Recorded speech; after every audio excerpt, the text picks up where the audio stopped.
Right now, with the temperature at 45 degrees, it is time to bring in Pat. I told you so, Pagano. Good morning, Pat. Yeah. Wore those long pants this morning, didn't you? I got my New York Giants sweatpants on. Yeah. And you'll continue to wear them this weekend. 60 today, partly sunny, a cool wind. And that wind is really can play a big factor. Well, it's not that it's such a gusty wind, but it's a continual wind. You know what I mean? Well, now it's not gusty, but just wait till this afternoon. Well, It'll be thanks. about 30 miles an hour. Wow. Is Yeah. that because of the storm going by way offshore? Combination. Yep. Yep. Combination. And clear and chilly tonight. Low 40s, but 30s in the cold spots. 35 to 40. Sunny, mid 60s for Saturday. Clouding up with showers later Sunday. Low 70s. Showers and a thunderstorm Monday with a high right around 70. So the forecast really hasn't changed much at all. Well, it hasn't changed much for us, but it's interesting taking a look at the weather maps. There was a lot of activity all of a sudden over the past week and a half where we had no big activity. Well, that's correct. And, the tropics, boy. You have Gaston near the Azores. We don't have to worry about him. You have Fiona right now. The wind at Hamilton, Bermuda is gusting to 80. Back at 4 a.m., it was gusted to 93. And it is just flying by past Bermuda. It'll go through Nova Scotia and up into eastern Canada.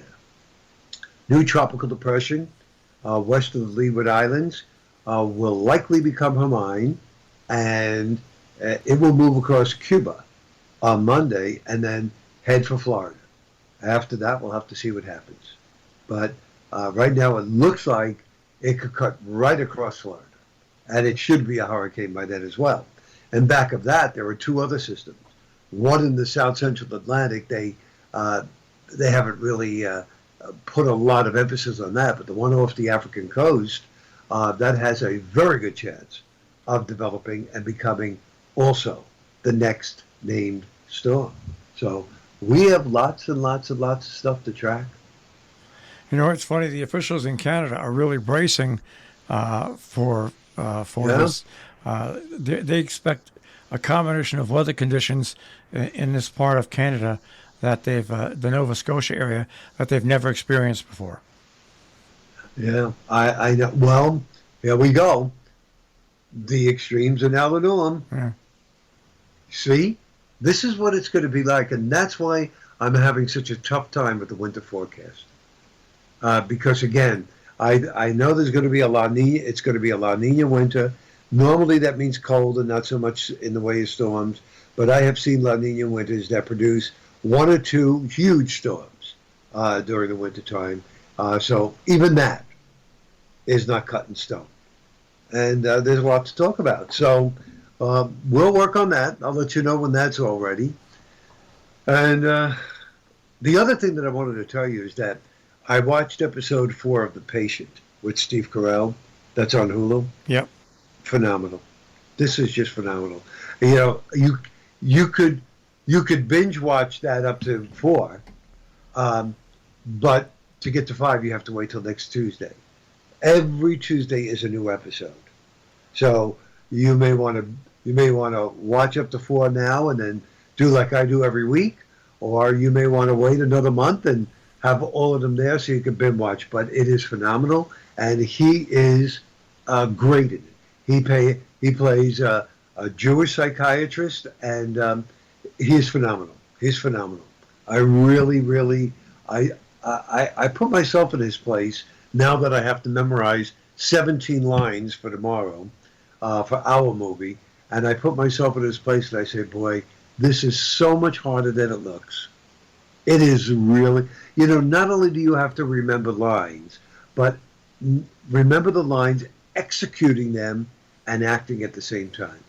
I mean, you could blurt out a line like, it's a pleasure to meet you.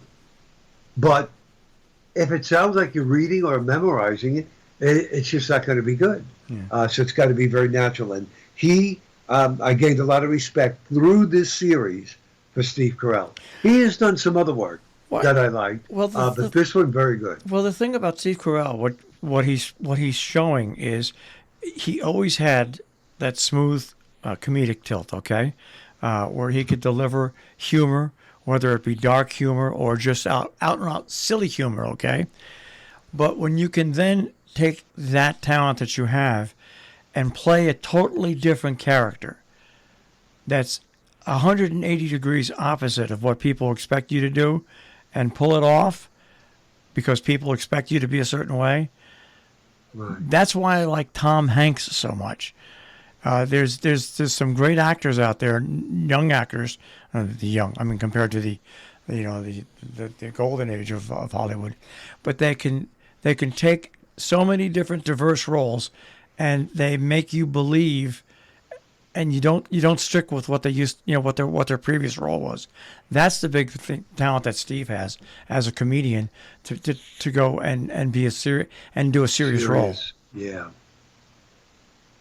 And some people who only want him to be comedic are going to be upset, but the number of people that will become exposed to him that really didn't follow comedy will far outweigh those who might be upset. Right. Yeah, and this is very intense, very, very intense. So, if you're into that, I recommend it. If you're not, do not watch it. It's as simple as that. Also, I started watching last night on Netflix their brand new series, Dahmer. Which one? Dahmer, Jeffrey Dahmer. Oh yeah, no, that's yes. That's, oh my goodness! Yeah, you know what? I is, watched episode 1 or 2, and then I had to turn it off. I was going to say I watched episode 1, and I said, I'll watch it, but it brings you way down, and because it's based on fact. Now, of course, they take some, you take some liberties when you're making a movie and stuff like that, but the story is intense to begin with. But then when it's broken down into a week by week thing, it makes it even more intense. It really does. Very, very intense. Question on that: is he still alive, or did they kill him? No, I think he's no. I think he's gone. He's gone. Yeah. So did they give him? They gave him the chair or the guest chamber? No, I think he was killed in prison. You're talking about Jeffrey Dahmer, right? Yeah, right. Let me just look here. I'm pretty sure he was killed in prison. I remember the story, but now that I'm watching the series, I'm shaking my head and saying, "You've got to be kidding!" I guess back in 1991, again, I remember the story, but I didn't know the details. So very scary. Very scary. He died in November of 1994. He died. He was beaten to death by another inmate. So obviously, then he was only in prison like 3 years. Yeah. He was beaten to death by another inmate. Wow. Interesting.